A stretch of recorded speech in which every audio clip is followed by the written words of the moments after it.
Good afternoon, and welcome to Wednesday Wisdom with John Beieler. Before we begin, I would like to share a video from our sponsor.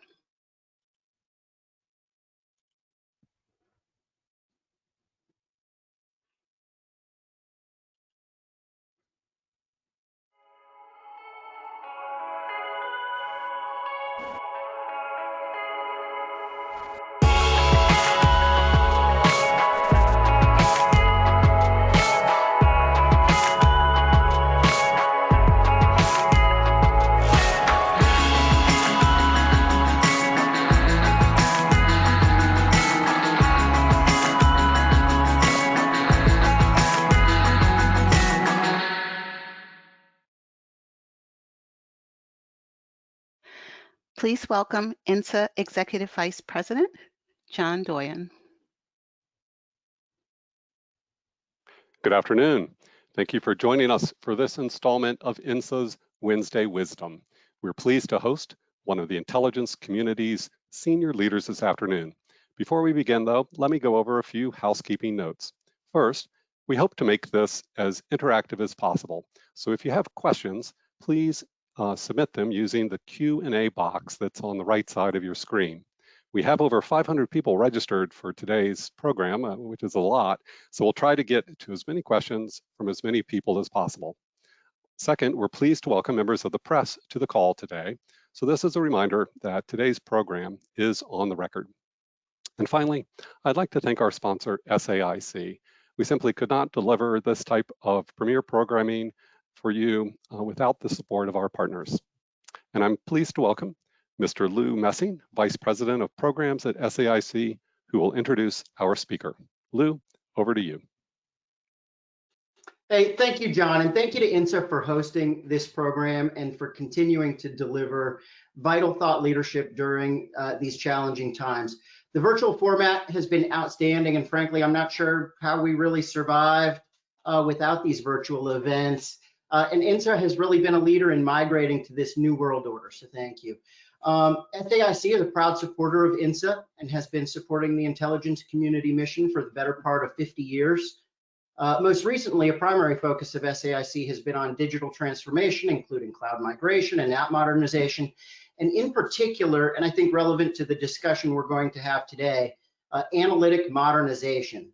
SAIC is spending a lot of time with our customers thinking about how we secure and then leverage data that is now more than ever co-located in the cloud and available to analysts, how we can apply semantic brokers, ontologies, other frameworks that will accelerate data integration and emerging analytic techniques like OBP or activity-based intelligence, and how we expand the number of resources, people available to support the IC mission through distributed or cross-domain development and analytics.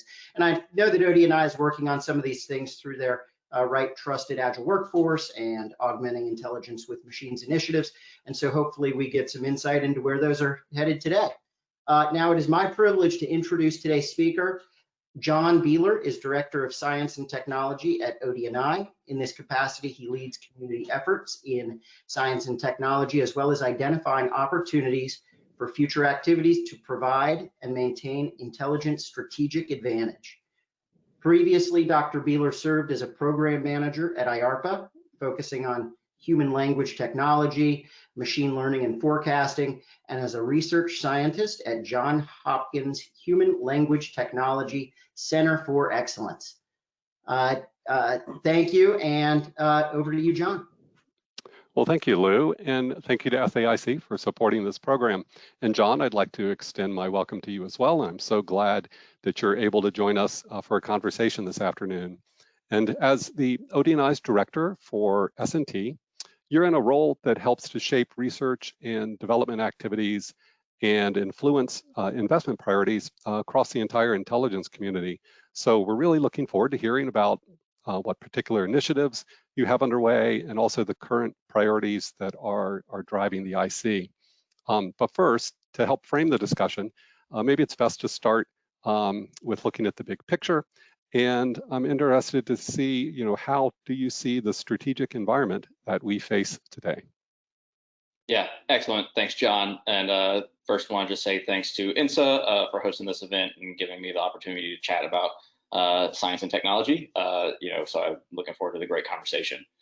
So to your question, John, about the kind of strategic environment, I think folks got the opportunity a couple of weeks ago to hear from my boss, Dustin Gard-Weiss, the DD&I for Policy and Capabilities, talk about how he sees this directorate that he now manages. And as part of that, the way he speaks about policy and capabilities is to posture the IC for the future. And what we see is S&T as fundamental to that, right? So in developing capabilities for the future, S&T really plays a critical role. So when we talk about this, we see three main facets of this future operating environment. One is obviously the pivot to great power competition. This is all over the strategic documents, the National Defense Strategy, the National Intelligence Strategy. You can't go to an event like this and not hear about the pivot to great power competition, so everyone can check that one on your bingo card.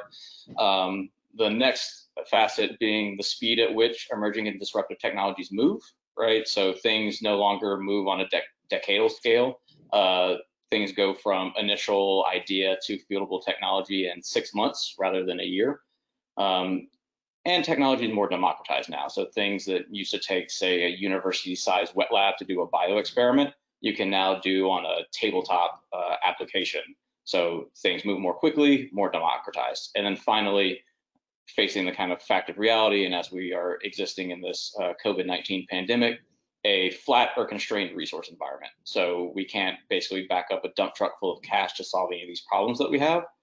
So at a high level, what this really means is that we're being asked to do more in a more quickly moving environment and with a flat resource profile. So, all those things combined to really provide an interesting opportunity for us to develop some of these S&T capabilities for the community and set our strategic investment priorities. Oh, great. Well, back about, you mentioned the great power competition. So back to to that for a moment. So we have our near peer adversaries, China and Russia. How do you see, as we continue to posture for the future, as you said, how do you see us, approaching that from, where we need to make S&T related investments or for intelligence purposes?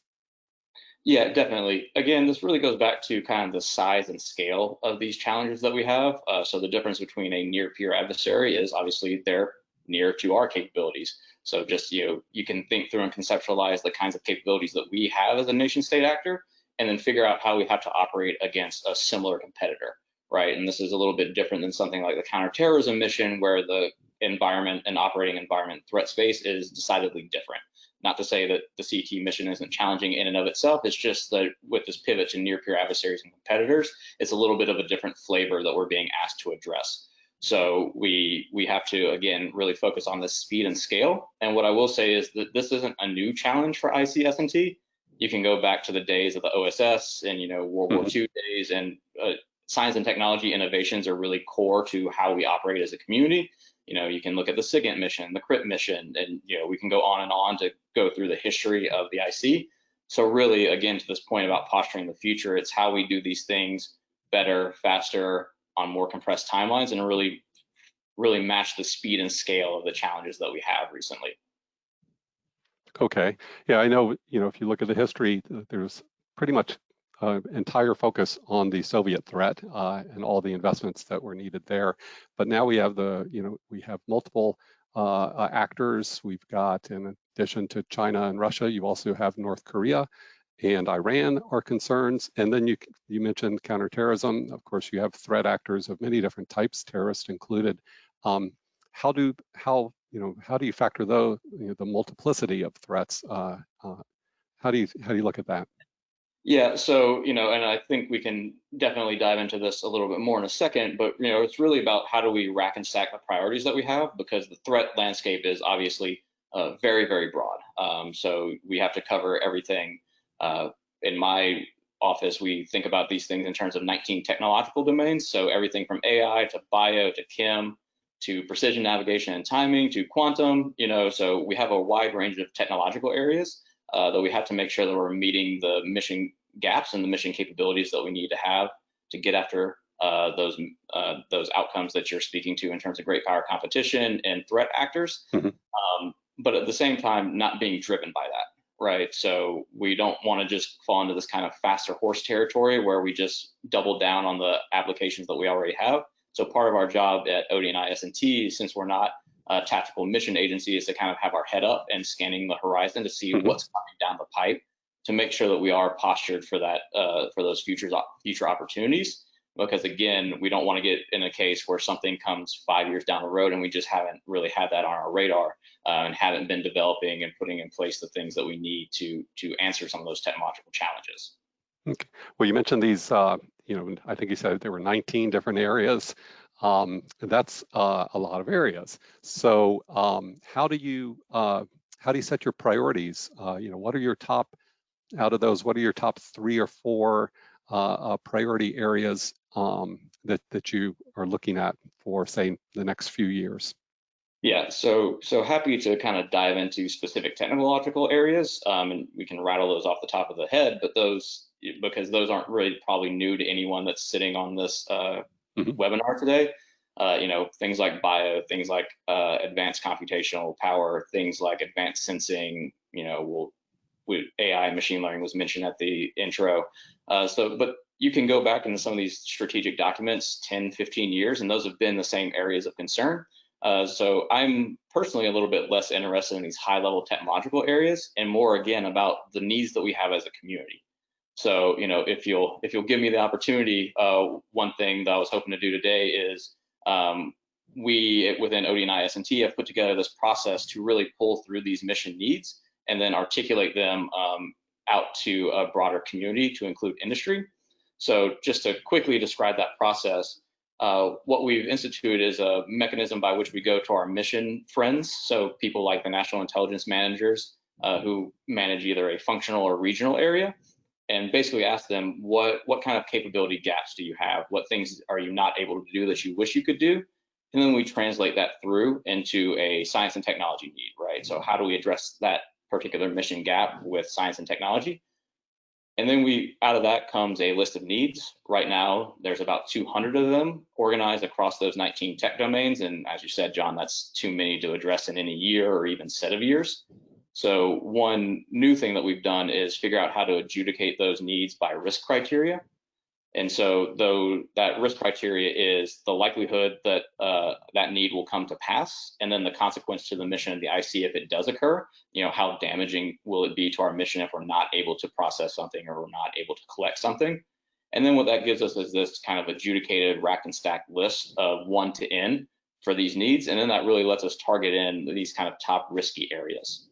So that's that kind of need process. And just to quickly say, the other side of that is to look at where we're spending in the budget and do a crosswalk between the needs in our budget to say where are areas that we're at risk because we're not investing, right? So if there's a high risk S&T need and there's an area that we're not putting money against, those are really the prime candidates that we would then, through a couple different mechanisms, communicate out to partners, be it the cleared defense industrial base, be it uncleared partners, non-traditional partners, academia, and happy to dive into those various mechanisms, but that's this kind of overarching process. And was hoping to have that up on the ODNI website today. I'll blame COVID that everything's moving a little bit lower than anticipated, but we will have that up on the ODNI website within the next couple weeks. Okay, so when it is up on the website, so this is going to be a listing then of needs that you would be looking to industry or academia or other partners to prioritize their work. What's your expectation there? Yeah, definitely. Because I know from my experience, and as was mentioned a little bit in the intro, I did come from industry and was a data scientist and have had the fun experience of trolling Fed BizOps for opportunities to work for the government. And I know whenever I was doing that, I always had a huge demand signal for what does the intelligence community or the DoD actually care about. So this is that mechanism by which we hope to articulate that. So we will have a couple different versions of this needs document. One is obviously classified, that will be on our classified network. So again, if you're a kind of cleared defense performer, that will be open to you, but you got to have a clearance. But we'll also have unclassified versions as well. And obviously those will have a little less detail than the classified version, but it will at least give kind of high level views of where we're interested. So we really do hope this will be informative to industry and, help shape some of industry's investments, help facilitate some conversations, and help facilitate some engagements with us. Okay. On that note of facilitating conversations and engagements, is there going to be an opportunity for dialogue that you'll be having with the cleared defense industrial base and Odie and I on this set of needs? Yeah, so cleared industrial base and uncleared as well. So we have the historic mechanism, the INSTEP program. I know we've also done work with INSA to do some other forums to engage as well. And really what we're hoping to do within this P&C directorate, we have a group called the Private Sector Partnerships Group, is again, really scale these up and make sure that everyone involved is getting value, both industry and the government people, so that it's not just kind of meeting for meeting's sake. And that's what we really hope these needs will do, is say, there is a discrete need that we've identified in the community, and let's figure out how we can get some solutions to those things, whether that's widgets that exist now that we can pull off the shelf, or whether or not that's helping tee up R&D programs at some place like IARPA or someplace like DARPA. Again, really trying to be transparent, as transparent as we can be with what we're interested in and what we need, and then figure out the mechanism to best address that downstream. Okay, so I know a lot of our industry partners have different processes where they determine their IRAD investments and how they're going to, do different types of work in different research areas that they think, is important. When thinking about posting this, I think there will be a lot of interest to see, is this going to be the type of information that you would hope would be factored into those IRAD decisions that different industry partners will be making? Yeah, definitely. And again, kind of leaning back on my experience, we at my previous employers, we did, IRAD projects. And again, we want to make sure they were useful, right? And not just programs for program's sake. So from my point of view, one, the needs will help kind of set the left and right bounds of what we're interested in. But then piling onto that, I particularly am interested in the bleeding edge of technology. So, my background is machine learning, to use an example from there. I'm not particularly interested in, have you heard of these things called word embeddings, right? Because at this point, word embeddings are a well-known technique. It's really, what's the bleeding edge and where are the things that we're not thinking or we're not considering?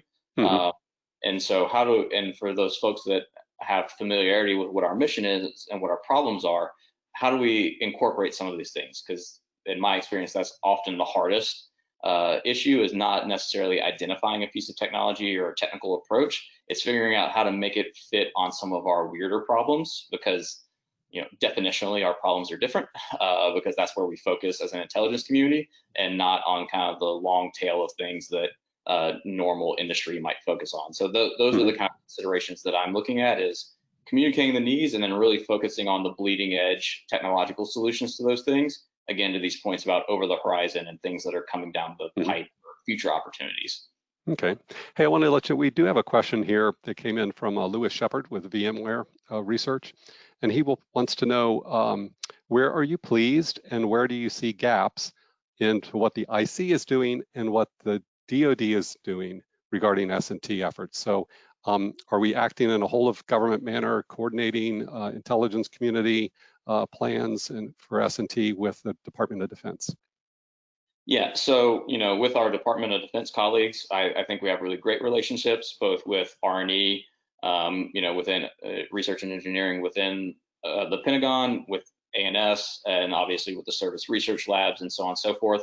So I think those relationships are really strong, both at kind of the OD&I level, as well as obviously at the IC agency level. But John, you mentioned whole of government, and I think that's one place that we could do better, is truly whole of government. So DOE Office of Science invests a ton of money in areas that we as an intelligence community are interested in.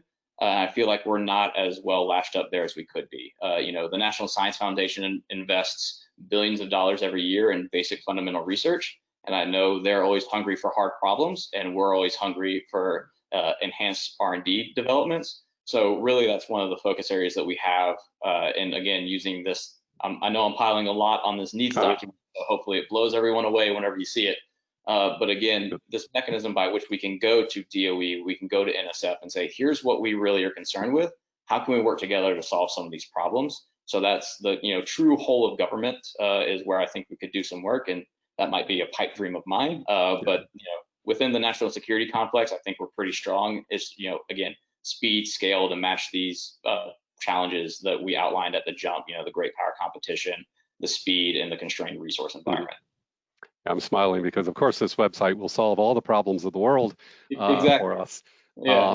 But no, I think one of the important things about this website is it will be a useful mechanism for communications and dialogue, and that is really what's needed, I think, to have that public-private partnership and to be able to really have an open, candid discussion about what the needs are, and a chance for industry to come back or academia to come back and engage and ask the questions about, well, what exactly do you mean here or there?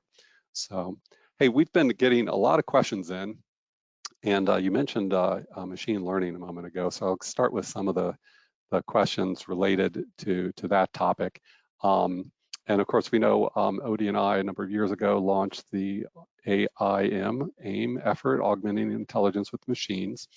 And we have a question in from Tosca Lichtenfeld with Palantir, who wants to know, where is the IC succeeding and where is it failing on incorporating artificial intelligence and machine learning? Yeah, so I know that probably seems like a simple question, but it's actually massively complex, because what I'll say is, you reference AIM, Augmenting Intelligence Using Machines. You'll note that nowhere in that title does it say AI or machine learning. So really what the focus of that initiative is how do we refer to them as, augmentation, automation, and artificial intelligence technologies. And we really did that purposely because there's a lot that we can do that doesn't require high-speed machine learning, neural networks, deep learning, things like that. Right now, we have a lot of analysts that are basically hand jamming spreadsheets together. They don't need a neural network, they need a Python script. So it's really, how do we set in place the processes that enables that sort of automation? How do we do things with our data? How do we have the IT policies in place so we can quickly deploy some of these technologies? And we've got great partnerships with the CDO, the Chief Data Officer, the Chief Information Officer of the IC, to really figure out how we put these things in place. So to hopefully answer the question, really what we're focused on is how do we balance between solving some of these niche problems that mission users have, right? Because we can go around putting out fires, like this group needs to do this particular analytic, and we can solve those pretty quickly. But how do we balance that against some of these larger enterprise solutions that we want to develop to really get to some of these more forward-looking capabilities? Like, how do we truly do sense making from multiple intelligence silos? How do we start to use intelligence together to get a better operating picture and really start to support some of our all-source analysts and some of this kind of causality? So what I'll say is, rather than saying where we're succeeding and where we're failing, what I'll mention is just a lot of the great work that I think is going on across the community and across the 17 agencies that comprise the intelligence community to really put in place the processes, the systems, the data, and the talent to really make sure that we're well positioned to deploy these things as they come along. Yeah. Hey, thinking about AI and ML still, what are some of the technologies or applications for AI that you see that most excite you, most interest you as far as their applications for intelligence? Yeah, so there's a few. So going back to my ARPA days a little bit, so I particularly am interested in information search and retrieval, and I feel like that represents a large amount of the problems that we have for the analytic community, right? The IC is awash in data, so our problem isn't getting more data, it's being able to find the needle in the needle stack. So technologies, machine learning, neural net based solutions to really surface personalized recommendations to an analyst, those are of particular interest to me. Talk a lot about low shot learning and few shot learning. So how do we train neural nets from a small handful of examples? Because again, we're interested in events and things that are by definition rare. Because if they weren't, the IC probably wouldn't have a huge interest in them. So we often don't see some of these things that often in imagery or something like that. So how do we train neural nets like that? And the final area that I think we, the IC and the broader national security community, have a particular interest in is what we've been calling AI assurance. So how do we make sure that the algorithms that we deploy are robust to either to failure, kind of writ large, because when you deploy these algorithms out to the infinite world, they tend to fail in very fun and unique ways. But also it's been shown in the scientific literature that witting adversary can intentionally tamper with these things, and we exist in an inherently adversarial world. So how do we make sure that our algorithms are hardened to that and that we're able to continue operations even if someone's trying to muck with the system that we deploy? So those are the top 3 areas for machine learning that particularly excite me. Great. Hey, let's change up gears a little bit here. We have another question. This one comes from Jetta Breslow, who asks, so many small companies do cutting edge S&T work, and they have a hard time collaborating with the government, getting complex procurement processes, security requirements, needs to show return on investment, et cetera. How is the intelligence community encouraging such companies to partner with the government on some of these, S&T challenges? Yeah, so a few things. One of the initiatives that we do have, kind of parallel to AIM, is the Acquisition Agility Initiative, and I think Dustin mentioned that a couple of weeks ago as well. So how do we speed some of these processes up, right? I know I have friends that work in startup land, and the lifetime of a startup might be 18 months. And as anyone that's tried to get a government contract can attest, that might be how long it takes to cut a contract. So that's obviously unsustainable for us. So we're really trying to speed up a lot of these processes to make it less painful to deal with us. Additionally, things like this needs document that I've been talking about all day is the kind of first step to really being able to articulate these things. And I really like the way you framed it earlier, John, of engaging in this dialogue, right? So that isn't just kind of throw this document over the wall and say, good luck, but really start to engage in these conversations, because we want to see your cutting edge technology and we want to see what you're doing. That's not to say that it will all be roses, because again, we do have some unique challenges, and sometimes it is hard to articulate those in a completely unclassified manner. So our commitment is to kind of learn and to keep working, and we have examples of this, right? InQtel has existed for 20 years now, and InQtel does great work with the startup community. Again, IARPA does the vast amount of its work at the unclassified level and works with companies, big, small, and academia as well. So we have examples, but again, if there's one theme to what I've been talking about today, it's how do we scale that up and how do we scale that out and make all those processes more effective? Because I know we're not doing as good a job as we should. I think we're doing a pretty good job now, but again, within the strategic environment in which we're operating, we have to be better. So that's really this underlying question, is how are we better tomorrow than we are today? Okay. Hey, continuing on this theme of dialogue, we have a question in from one of our frequent listeners from Clemson University, Grant Allard, and he has a question who asks, what is Odie and I doing to leverage relationships with universities and facilitate tech transfer? Yeah, so again, we have a few programs. So one, it's not a program, but again, IARPA does a ton of work. So encourage everyone that works out in academia to track the broad area announcements that IARPA releases, and kind of engage on those R&D programs. But I think that's a great kind of intro to the world of IC R&D, and might be a little biased as a former PM there, but a relatively painless way to get in. Within Odie and ISMT, we have a few other programs. So we sponsor the IC postdoc program, where we sponsor postdoctoral researchers at academic universities on a variety of topics that are of interest to the IC. We do that via the ORISE program with the Department of Energy. So to put a little bit of a plug out there, the topics for this year's postdoc call will be coming out shortly, so you can check the IC postdoc website there. Either if you're a postdoc or a professor wanting to have a postdoc at your lab or something.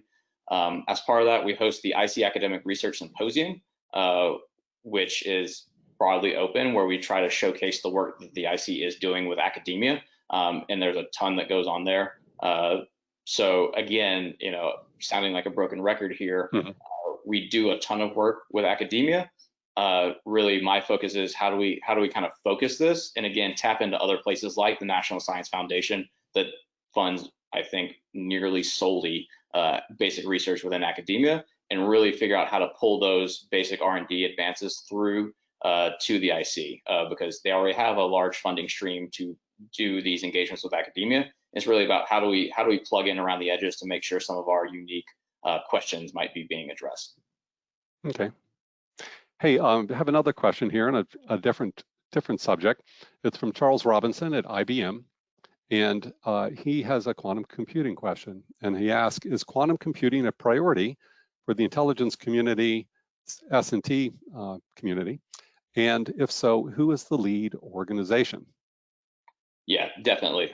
So quantum falls into one of the bins that I was mentioning earlier about these kind of over the horizon things that we need to be concerned about. And I'll say, you know, who's the lead? We have some really great examples coming out of IARPA and, you know, again, basic R&D, and there's been some really interesting fundamental breakthroughs that have come out of funded IARPA programs in the quantum area. You know, both as well as enabling technologies like superconducting computing. And then our partners at NSA obviously do a ton of work in this area. And I think recently they released information about a new partnership that they're standing up at the Lab for Physical Sciences as part of the National Quantum Initiative that was recently announced by the broader US government and the Office of Science and Technology Policy. So we are kind of deeply tied into these broader national conversations about quantum. So it definitely is an area of interest and an area where the IC has invested significant resources to explore. And to your kind of earlier comments, John, a large amount of it out in the open, right? Mm-hmm. So again, NSA released a press release about this kind of work that they're doing. And again, IARPA works almost completely in the open on all programs, but especially quantum, you know, so to really get to these fundamental physics breakthroughs to enable the types of qubits that we need to do this. So yeah, definitely an area of interest, and definitely an area that I, you know, foresee us continuing to get after even more aggressively than we have in the past. Yeah, I think that NSA program, that's with Johns Hopkins, if I'm correct. Are there other academic institutions you're partnering with for quantum? For quantum in particular, I know NSA has partnered historically with MIT. I think there's also a partnership with University of Maryland, you know, kind of closely. I don't know like the performers that IARPA has funded off the top of my head. I'm trying to remember some of the slides that I've seen on that, and there's dozens of universities involved. So again, a pretty long history of intelligence community involvement in this area. And I think at some point, funding has flowed to nearly everyone involved in basic R&D related to quantum. Okay. And we have another question here. Grace Schultz asks, the pandemic showed that early warning of biological and medical threats is or should be a national security priority. So her question is, based on that, is the IC now treating these threats differently, and what technologies are being developed to better protect the nation? Yeah, so bio is one of these areas that I think is particularly interesting. And as I mentioned at the jump, is one area that's been moving very quickly recently. So, you know, understand the reasoning for putting it in the context of the pandemic, but maybe stepping a little bit away from that exact framing, just bio writ large, you know, engineered synthetic organisms, synthetic proteins, the threat space is very much expanding in the bio domain. So that is one area that we're actively looking at. In fact, my office sponsored a study with the National Academies of Sciences a couple years ago. It kicked off a couple years ago. It just finished about 6 months ago, called Safeguarding the Bioeconomy. So the bioeconomy writ large, not just bioweapons and not just pandemics, even though both of those are mentioned in the report, but you know, the food supply, medicine, you know, so how do we really protect and safeguard the bioeconomy, and how do we start to position the IC to understand some of those threats to this broader space? Because I think that report says that the bioeconomy is about $1 trillion sector of the economy, the broader economy. So that's obviously important. So we're already actively exploring both follow-ons to that study, as well as what actions we need to take based on some of the recommendations outlined there. So yep, bio definitely an area of concern, and we will continue developing in that area. Okay. We have a question in from Nathan Wellborn, who asked, we hear about transition successes from DARPA from time to time, but not so much from IARPA. And he asked, can you share some successful stories from the IARPA side? Yeah, so we definitely do have them. The reason you don't hear about them is because we are the IC. So, in the most successful cases, these are technologies that transition to IC applications. So a lot of the mission wins that we have with the things that are developed at IARPA, unfortunately, we can't share out in kind of these open forums. I'm sure if you grab Catherine Marsh, the director of IARPA, to do one of these things, she has unclassed examples she can give off the top of her head, but I unfortunately, and probably should, but don't have those locked and loaded to give right now. But I can say that there are very much wins that have come from the technologies developed within IARPA. I just don't have any I can share off the top of my head. Okay. Hey, we have another question in from Paula Trimble, and she says, it seems that much of your focus for the ICS&T is on, so-called industries of the future, AI, ML, quantum, biotech. She asked, what is the role of social and behavioral science in the IC's S&T portfolio? And do you have a program to collaborate with social scientists as you look, at all of the needs that you have? Yeah, definitely. So I guess this wasn't in this version of my bio, but the dirty little secret is my PhD is in political science. So I am a social scientist by training, just play a machine learning researcher on TV. So social and behavioral sciences do hold a special place in my heart. So some of the areas where I think that's particularly interesting, IARPA is well known for its forecasting programs. So that kind of social behavioral forecasting really came out of econometrics and the political sciences. So those are the types of areas where we're really interested in tapping into SBS type research, as well as things like, how do we help analysts do their job better, right? How do we mitigate analytic bias? How do we, even in the program that I ran, which was an information search and retrieval program, what does it mean for content to be relevant to an analyst? That is a fundamental kind of behavioral science question and not really a computer science question. So those are the sorts of questions that we're really looking at when it comes to SBS. Again, to lean on the National Academies, we released at the very beginning of my run here as the director of S&T, the decadal survey of social behavioral sciences for national security. And that's hundreds of pages of recommendations about how the IC can leverage social behavioral sciences. So, if you're kind of curious what our thinking looks like that in that area, I can definitely point to that decadal study as kind of the magnum opus of how SBS can interact with IC mission problems. Okay. Hey, I'm going to combine two questions that kind of have a similar theme, and they're about how your office interacts with others throughout the government. And one of the questions from Christopher Williams asked, how does the Odie and I S&T directorate interface with other S&T directorates across the IC? And then Joanne Sears, who's with Velocity Government Relations, asked, how does your office plan to work with the new U.S. Space Force? Yeah, so to the first question, how do we interact with other S&T components? The director of S&T role is actually a statutory role. It's defined in the legislation that stood up the ODNI. And as part of that, it defines a body called the NISC, the National Intelligence, Science, and Technology Committee, which is comprised of the S&T principles of the IC. So this is CIA, DSNT, NSA Research, GA Research, so on and so forth, as the kind of big five that everyone knows off the top of their head. But we also have a big tent. So we also invite, the intelligence parts of DOE and state and Air Force and so on and so forth. So we really have a pretty full table when we have these meetings, or I guess virtual table now that we're all doing the talking heads in the box.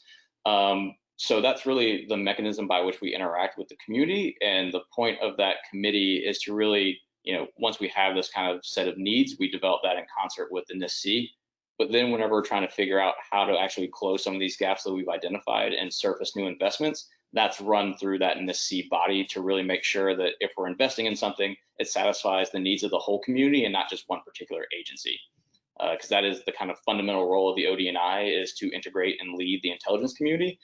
So that's in the blood of ODNI S&T. To the Space Force question, I will admit that we haven't really developed any discrete plans for how we'll interact with Space Force. But what I will say is, again, we are a big tent organization. So whenever they get to the point where they have S&T needs, particularly as they might relate to intelligence functions, more than happy to have them at the table and involved in these conversations with the NISC, because again, I think we're really strengthened by having more voices at these conversations, both in terms of what people are working on and being sure that we satisfy as many requirements as possible as we contemplate these new investments. Okay. Finally, here, let's see, what's a good one for you here. Here's one from Roy Harper, who asked, to what extent is the ICS&T community working to address disinformation, and what technologies are most effective in identifying and countering disinformation? Yeah, so a little bit going back to the social behavioral science question, right? A lot of the disinformation is, kind of rooted in human cognition. So we do obviously partner very closely with programs that happen at DARPA. I think most people at this point have heard of programs like Metaphor and Semaphore. So we make sure that our needs and concerns are heard in those areas. But for us in particular, when it comes to our all source analytic mission, what we're really wanting to do is verify the authenticity of information to make sure that whenever all source analysts are writing their reports and providing information up to policymakers, we're able to characterize some of this information, right? So if there are 15 plausible explanations for why something happened, we want to be able to assess those and surface that up, right? So here's the 15 narratives about what might have happened, because again, that's all useful, relevant information to fully inform a policymaker. So from my point of view, that's really how we view some of these things, is being able to take in all this information, characterize it, and then be able to provide that up in our analytic reporting. So that gets very sticky very quickly, because, what is truth? And from an analytic standpoint, from a machine analytic standpoint, not a human analytic standpoint, how do you teach a machine what is true and what's false? How do you ground that? That gets into very quickly lots of questions about causality, right? Does this thing really follow from this other thing that was said? So, that for me, that really spurs a broader conversation about whether or not our machine learning solutions and our machine analytics solutions suffice right now. Not ours, the IC, but ours, the kind of broader scientific community that works on this. I think that's a pretty broad, open research question when you start getting into semantics and truthiness of statements. Okay. Well, John, we have filled up our time this afternoon, and we have just a few minutes left. So I wanted to ask if you have any closing thoughts you would like to share with us. Yeah, I mean, once again, just really want to say thanks for the opportunity, and want to again hammer home, if you haven't gotten it already, from as much as I've talked about it, that these documents that I've described really will be up on the website, and we look forward to engaging with people. And we tend to have an open door policy in my office, so we really do welcome people coming chat with us and offering up their capabilities. We have an RFI out, the NSTEP RFI, that kind of facilitates some of that. But again, really looking for ideas and thoughts on how we partner better with industry. What I'll say is, I often hear, from a lot of these studies and things that come out, that the national security community needs to partner better with industry. But if you go back and read Science, the Endless Frontier, which was written by Vannevar Bush in the 50s, kind of describing, Vannevar Bush is really the one that set up our modern US S&T enterprise. He talks extensively about how the government needs to partner with industry. So this is something that we've been doing historically. So very much welcome ideas and thoughts on how we can do this better with industry. And again, how we can make sure that we are posturing the intelligence community properly against future threats and opportunities. So again, doors always open, or I guess in the age of COVID, emails always open, and welcome thoughts, comments, and encourage everyone to take a look at those documents whenever they drop. We'll do a press release and hopefully get that out to a broad audience. And again, thanks for the opportunity, and thanks to everyone for tuning in and listening to me talk about science and technology needs for 45 minutes. Well, thank you. Thanks so much, John, for your time this afternoon and for your candid insights. And to everybody watching online that joined us, thank you. Once again, we'd also like to thank our sponsor, SAIC, for their critical support of this program. We hope that you will join us in the future for other INSA programs. And looking ahead, I do want to mention that next week on Wednesday, we'll hold a leadership luncheon with the new director of the JAIC, Lieutenant General Michael Groen. And rounding out the year for us, our final program in 2020 will be on December the 15th, where we'll have a coffee and conversation with Major General Charles Cleveland from NGA. Looking ahead into January, we're going to have a jam-packed month with a number of top leaders, including on the 6th of January, we'll host Major General Leah Lauterbach, who's with the new U.S. Space Force as their lead intelligence director. And also on January the 27th, we'll welcome the Director of Naval Intelligence, Vice Admiral Jeffrey Trussler, to the program. There's other events as well that'll soon be announced. And as always, you can find out all of this information and more on our website, insaonline.org. When the webinar ends, there will be a short survey that pops up. Please take a few moments to complete it. We read every one of these and let us know how we did. And that concludes today's program. Stay safe and healthy and have a good afternoon.